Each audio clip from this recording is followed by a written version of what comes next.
Hari Om, and welcome to Living Ramayana, the podcast where we explore the epic tale of the Ramayana and its significance for our lives today. We're joined in the studio by Prashanti, one of our study group facilitators today, and we are very much looking forward to the conversation with her on today's theme. But first, we'll get into the story. As we saw last time, everyone has been finding out about the exile. So Sitaji is very firm and clear in her decision. She is going with Sri Ram. He accepts that. Lakshman then comes and says, if you're going, I'm going. My purpose in life is to serve you, and therefore I will also be accompanying you to the forest. Rama then tells him that I can see that you've made up your mind, but all you need to do is just take permission from your mother. And so the three of them, make their way to the palace where King Dashrath and Kaikeyi are. Because now they are going to say goodbye. They're going to take their leave of their father and depart from the city. So the three of them arrive, and seeing that three of them have come and not just Ram, now King Dashrath sort of understands that it won't just be him leaving, but actually Sitaji will also go, and so will Lakshman. And the first thing that he says to him is, I can see that, again, he's very clear in this understanding that Ram's priority is dharma. Even Dashrath Maharaj understands that. And he says, I know you're going to go. I know you're not going to change your mind. But at least go tomorrow. Don't go today. It's that thing of just wanting a little bit more time. And he says, leave in the morning, right? Spend one more night here. And Rama says, no, if we're going, we have to go today. There is no sense in drawing this out any longer than it needs to. Dashrath Maharaj then says, take the army with you. Take as many people as you need from the city. Take horses, take manpower.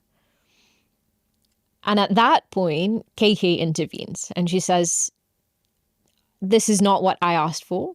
I asked for him to go alone. Let him go. Because, of course, in her mind, there is this fear that if he takes the army, he's still a threat, right? Because that's how she perceives him. And so she says, no, he is going by himself. And actually, Sri Ram also has that same idea in his mind. He doesn't want anyone else to come with him, right? He wasn't even going to let Lakshman and Sitaji go. So he says, no, I'm not taking the army.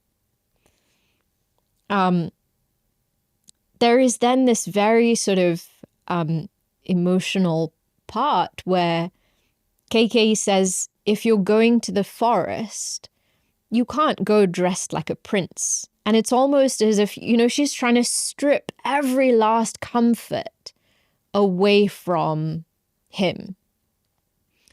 So she says, if you're going to the forest, you should be dressed as an ascetic. And she brings out these clothes. She's not even giving them a chance to kind of go and get them. She's so eager for them to just leave. She brings the clothes and she says, you have to wear this and go. And that the type of cloth that they would have worn is this sort of, it's made out of tree bark. So it's this slightly rough texture, dark brown in color. And she hands it to Ram and she hands it to Lakshman. And both of them sort of, get rid of their silk and their, princely clothes, and they put on this tree bark cloth. The cloth is then handed to Sitaji, and the way it's described is that, she doesn't really know what to do with it. She's a princess. She's grown up wearing those kind of clothes. And everyone is witnessing this moment, and it's, it's like their hearts are breaking all over again, because this young princess who has lived her whole life in luxury, and this harsh figure of Keikei who's forcing her almost into a life of austerity from everyone else's perspective. And at this point, actually, the guru steps forward, Vasishthaji steps forward, and he says, Sita is not going in these clothes. She is going as a princess. She is going however she's dressed right now, however she's comfortable. She's taking her jewelry, she's taking her, her saris, her silk clothes, whatever it is. Nobody is forcing her to wear these clothes. And then how it's described is Sri Rama, he takes those, that cloth made of tree bark, and he drapes it over Sitaji on top of the sari that she's wearing, because she also wants to, be with him in whatever experience that he's having. So now they're all dressed in these clothes, and they're making their way out of the palace. And as they sort of, offer their, they bow down to Dashrath Maharaj as is traditional one last time before they go. And he just collapses. He can't even look at them. He can't bear the sight of the three of them walking away. And he ends up, again, just lying on the floor and repeating Rama's name. Before that, he's given this instruction to Sumantra, to the minister, to say, take them on, they're not accepting the army, but at least take them on a chariot. Take them as far as they will allow you, basically. So they don't have to walk on foot out of the city. And so before they climb into the chariot just outside the palace, they're bidding farewell to everyone. And even though Lakshman has pretty much decided for himself that he's going with them, before he goes to his mother to take her leave. And she says something so beautiful to him. She says, if Rama is going, you have no place in Ayodhya. Your purpose in life is to serve him. Be with him. For these 14 years, attend to his every need. And she says to him, now Sita is your mother and Rama is your father. In other words, she's giving up that position of mother to Lakshman. She says, forget about me. Forget about everyone here. You are with Sita and Ram now, and your only job in life is to look after them. The forest is your home. And so with this beautiful blessing, he bids farewell, Sri Ram and Sita ji also, to Kausalya ji, etc. Everyone says goodbye, and they climb on the chariot. And as they're driving out of the city, there is this description of, the agony and the grief that all the citizens are experiencing. It's like everybody has lined the streets to see them go, and everyone wants to just follow. No one wants them to leave. And actually what they end up doing is, all these citizens are like, well, what's stopping us? We're just going to follow them. And so everyone starts following behind this chariot and just walking out of the city. And it's not just the citizens. There is this really heartfelt, description of how even nature seems to be sort of in despair at the fact that Ram is being sent away. The flowers are closing up and the grass is drying out and the sky is dark and everyone is sort of just in this deep sorrow. So they depart the city and the citizens behind them, and left behind are King Dashrath, Keikei, of course, Kausalya and Sumitra. And up until this point, Kausalya ji has kind of, she had accepted the fact that Rama had gone. But once he's left, then there is again this outpouring of grief where she says, I just don't see the purpose of what's happened. And how can we live without him? And there is this incredibly moving conversation that happens with Sumitra, but also really kind of, it's such a grounding conversation because, you can kind of imagine what they're going through, but when we hear the story and we listen to the story, we also kind of get swept away in that grief. And so there is this part where Sumitra says to Kausalya, there is no reason for you to be feeling sad. Rama is walking out of the city with his head held high.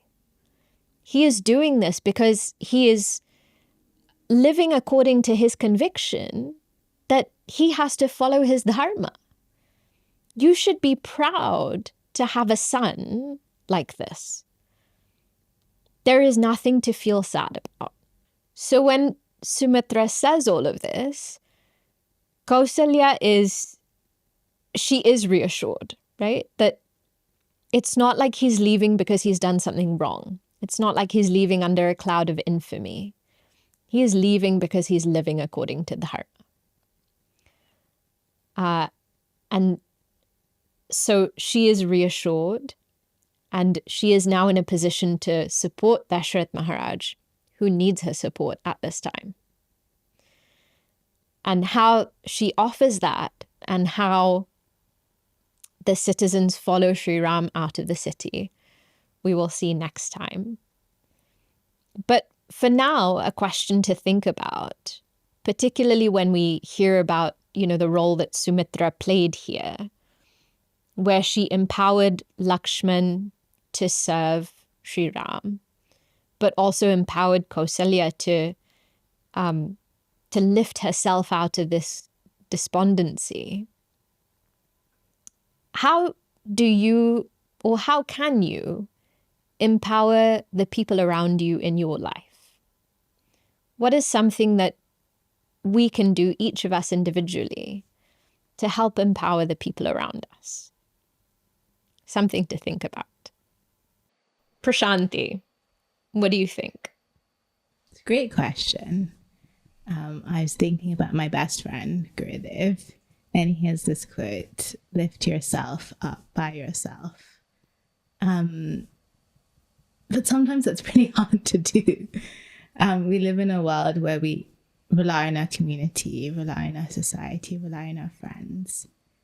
And I think the best way that I can empower people is not only being strong, but also accepting their flaws and accepting their faults. And I think there's merit to give space to someone who is confused and who doesn't know what to do, and to not just say, I know what the right way is. I teach Brajagovindam. I know exactly what's going on. I think it's also a space of saying, yeah, I get that. And it is really tough. And then almost holding them accountable to something else and challenging what they think. But it's a hard one for sure. Yeah.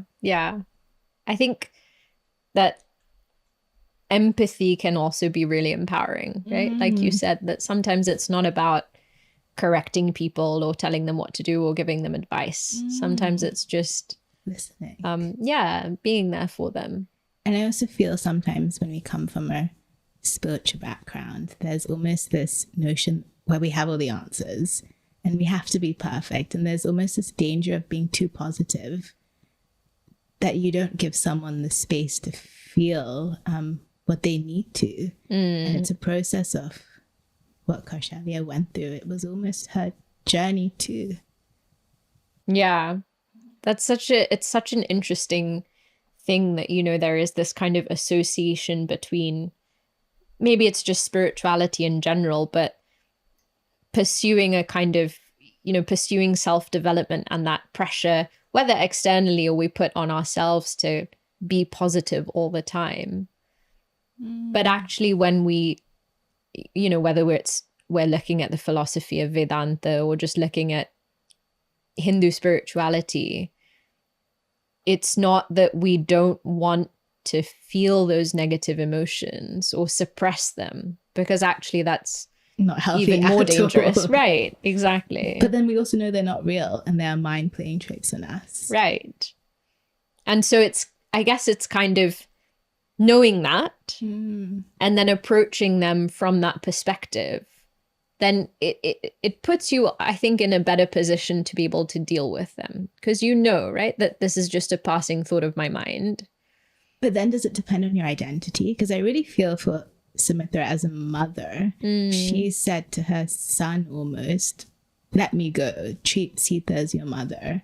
Perhaps I don't even have a place in your life anymore. And she's had such conviction and such sacrifice. And do you need that sacrifice to serve and have that advice? Is it necessary? I think, whether it's for service or it's for anything else, I think we all end up sacrificing things in life, right? Like if you think about, for example, even in a social context, right? When you make plans to meet friends, at the time when you're with them, theoretically, there are so many other possibilities or like ways for you to be spending your Napping, time. Right. Watching Netflix, listening to Shripriya on Spotify. Right. You're giving up on those other options in order to commit to what you're doing. There's a choice to be made. Right. But then how do I make the right choice? So if you think about Sumitra, right? And if we led by her example a little bit, how does she know how to make the right choice? How is she able to be so clear that Lakshman should go, and therefore she's kind of giving him up in a way, and right? giving her identity up also. Right. It's a faith that it's the right thing. Yeah. That's what I feel. Faith, and also she's so clear that actually it's just the reality of his life, right? And it's so interesting because we see, the relationship between Lakshman and Ram, because in the story we follow them. But equally the other two brothers, right? Bharat and Shatrugna. Remember that Shatrugna is also Sumitra's son, right? He and Lakshman are brothers. And Sumitra is this mother who has given both of her sons completely in the service of the other two brothers, right? So Shatrugna, his priority is always Bharat, and Lakshman's priority is always Ram. So she must have been such a pure woman to have had that intention of having children for that benefit. Yeah. And I think just she is so clear that, their purpose in life is not just to be with me. They have a much greater purpose to serve in life. So I want to be a mother one day.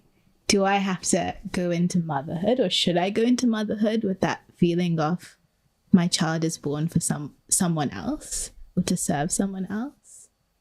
Is that the right way to approach? Maybe not necessarily to serve someone else, right? But I think part of being a parent is knowing that children who are born to you have their own purpose to serve in life, right? They're not there to fulfill your desires. Sure. As much as you would love that to be the case, right? Your son or your daughter is not born just to make you happy. Or my 10 kids. Or your 10 kids. Okay, Prashant, looking forward to that. But yeah, it's not, right? It's not, they're not there for you. So she has this very clear understanding. And And I think it is important because otherwise you end up just getting stuck, right? Like the parents who put all of their ambitions and all their desires onto their children because they couldn't fulfill them. And it ends up affecting that child so badly, affecting their relationship so much, right? Like it's a burden to carry. Right. So I feel it a lot because I'm an only child. And I think it, in this context of service, I always wonder, who do I serve when I have my future family and I have those 10 kids to ask to, and I have my parents to look after? Sumitra had this intention that her son was there to serve Ram. She could let him go. And Lakshman had that conviction of, yes, it's my duty to look after Ram. But when I'm in this position and I think of my parents and my family to come, who do I choose? My mom's not going there saying my duty and my intention of having you was for you to look after X, Y, Z. So how do I take this great learning and look at this noble woman, and how do I apply it to me? I think it's, this idea of conflicting relationships and responsibilities. One is, I think it's something that a lot of people face because of the way that we live nowadays, right? We kind of feel that our priorities are split, that, and very often parents are living somewhere, you're living somewhere else. When kids grow up, then, kids are living somewhere else. How do you kind of manage everyone, everything?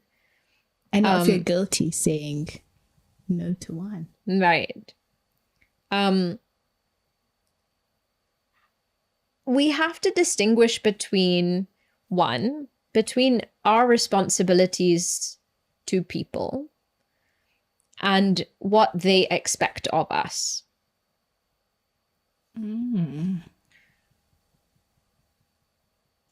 For example, right? When a child is young, the expectation of that child is, my parents should give me whatever I want, right? Now, it's not the responsibility of a parent to give the child whatever it wants. That is actually like the opposite, right?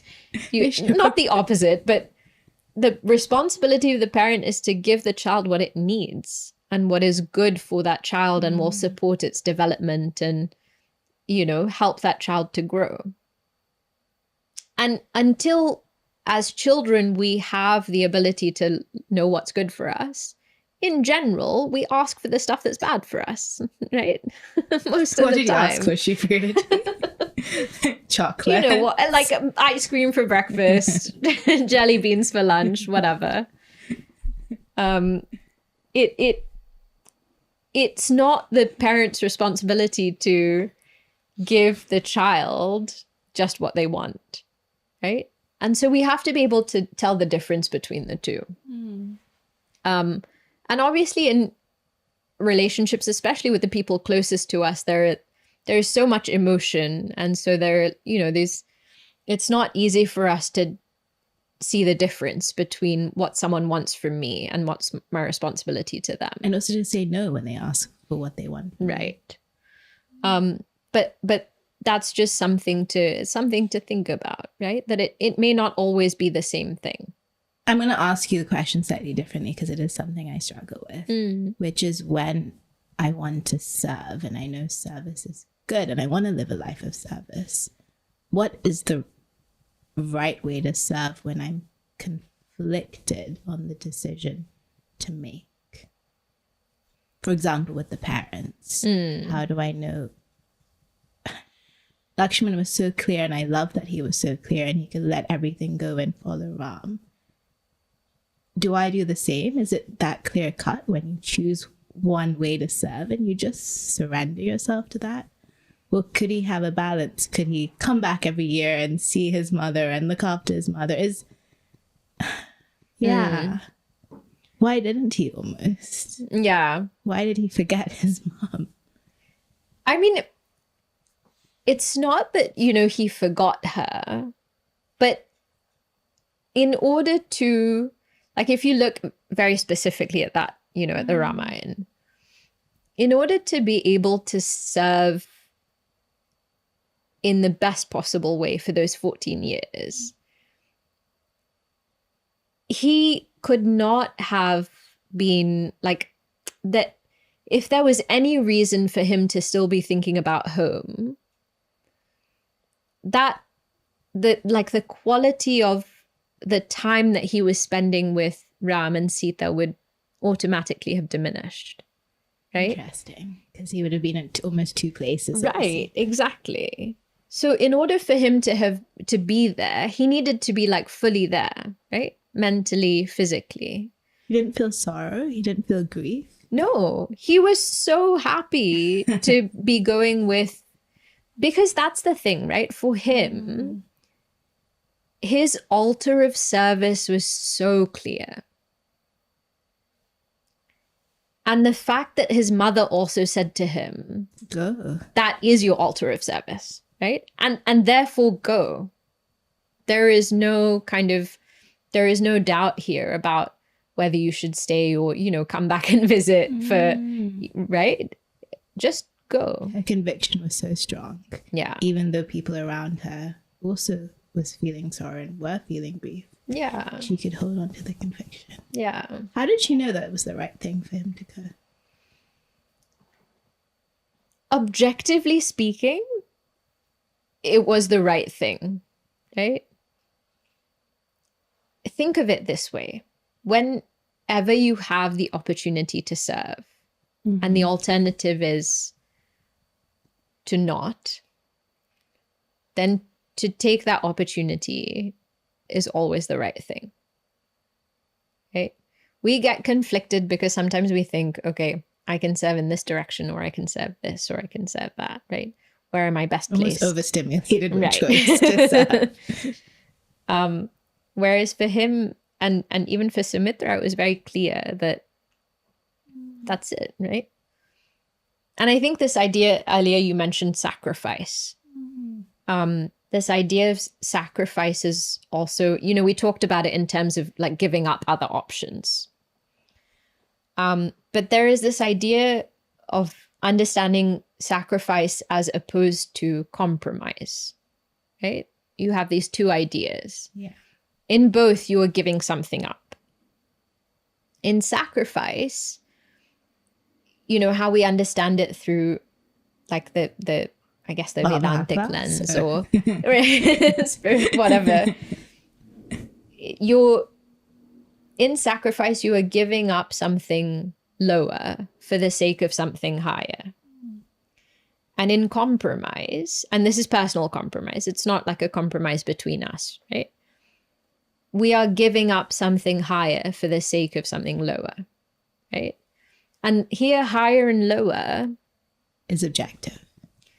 It's in relation to how selfless or selfish something is, right? So when we give up what is self-centered or selfish for the sake of something more selfless, that's what that's sacrifice. When you speak of selflessness, I only can think of Sita and the story that you shared of how she just went in her garbs and she didn't even know what a robe was, and she just went as she was. I think when you are selfless and you know it's the right thing to do and you're so sure in it and you have this conviction, it is easy to follow it through. But sometimes, I feel like the world that I live in my 20s, I know anything is possible and I know I can do so much and I'm blessed through His grace, God's grace, and I can make anything happen. But when I sometimes make a choice, and even if it's the most selfless choice, it's the classic grass is greener. I wonder, what if I had been selfless in a different way? But what if I had lived a different life? In Sita Lakshman, I know they probably didn't have those thoughts, but I feel like if I was them, I might have the thoughts of, what if I just did stay back and stayed in the palace, and I spent time with my father and my father-in-law, and I looked after them, and I protected this kingdom and waited for Ram to come home. That would have also been selfless too. So how does Sita and Lakshman, or how do I, when I make a choice, not live in that space of what if, or like the grief of what it could have been, and the beautiful life that Sita would have had as a princess that she dreamed about? How did she let that go almost overnight for this new normal that came about? I think it two things come to mind, right? One is when we make decisions on the basis of our convictions, we are much less likely to then question what we've done going forward. Right? Pause. What's the difference between conviction and faith? So faith is where we don't know, but we are choosing to say that this is right or this is true. Right? Whereas a conviction is an understanding that is based on, or a belief that is based on this clarity of understanding. Right? So one is, I've not necessarily understood how or why, but I'm choosing to say it's true or it's right. On the basis of maybe somebody's told me, somebody who I trust, right? Or, I've seen it before and therefore I have faith that it could happen again. Whereas conviction is formed on the basis of complete like clarity of understanding. Right? That there is no doubt in my mind. There is no question of how or why. I know that this is right and this is true. Right? And there's not a single doubt. There is no doubt. So when we're in that frame of mind and then we make decisions, right? It's a lot less likely that we will then go forward and then look back and think, what if? What if? Right? So that's one. So I think developing clarity and therefore developing like conviction based on that clarity will help us. And serving them based on that conviction, because then you would actually be able to serve fully present and fully focused. Exactly.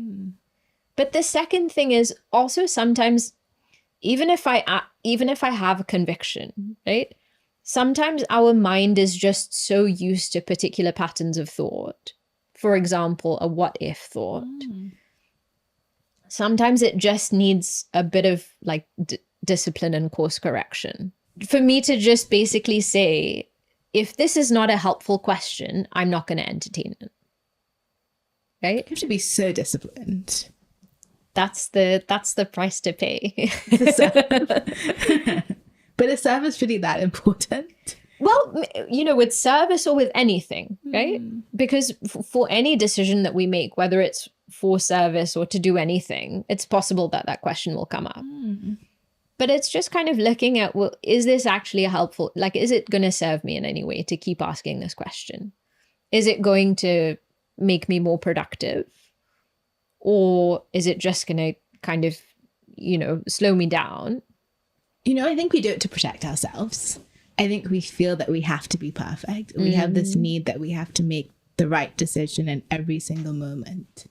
And I don't think I speak for myself, I don't think I have ever had the clarity that Lakshman and Sumitra displayed, saying, go, I know this is my purpose. I know I'm meant to be here. I can leave everything that I know and I can just let it all go. What am I doing wrong that I'm not there yet? Nothing wrong, right?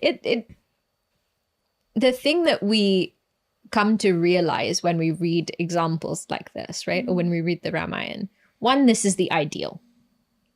Apart from KK, she's not an ideal. Okay, just checking. But with Ram and Lakshman and Sita ji, right? All of them are behaving in an ideal way. Don't forget Hanuman. Also. Hanuman as well, who we've not yet been introduced to. Sorry, spoiler alert. Spoiler alert. But yeah, they're behaving in this ideal way.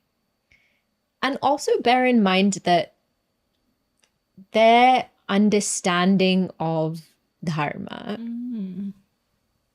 is very different than the way that we are able to kind of think about and grasp dharma in our lives. Why? I feel offended by that. I want to be like Ram and Sita. Because we're just more selfish.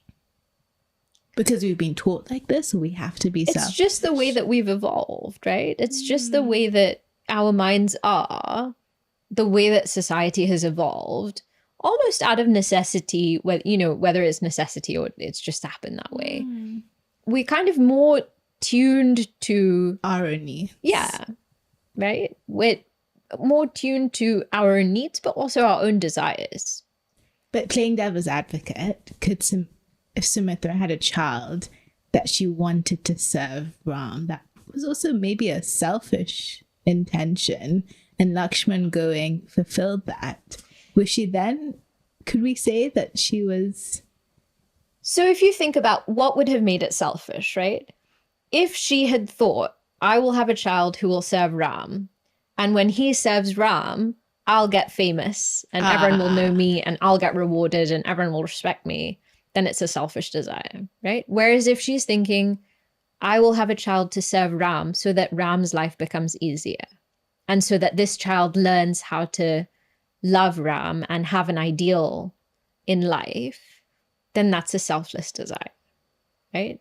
So it's the outcome that determines whether it's selfish or selfless, because the intention of both were the same, right? Have a child that serves Ram, but the last outcome was have a child that serves Ram, A, because I want to be famous, or B, because that's actually the right thing for the child and for Ram. Right. So it's the outcome that determines if it's selfish or selfless.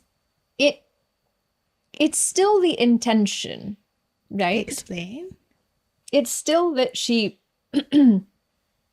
the intention of having a child is either that this child will make me famous or that this child will serve, right? Because it could be that you have an intention and you act on that intention and it doesn't turn out that way, right? Yeah. That doesn't negate your intention, right? Say I do something really selfishly, but the outcome turns out to be actually like okay for everyone else. It doesn't take away the fact that you were selfish. Exactly, right? And if I always have the intent to serve and be selfless, will service always be born from that? So if I walk into a room and say, I have the intention to be here to serve someone, Yeah. will life, God, give me that opportunity? Yeah. Because the way that we think about the world, right?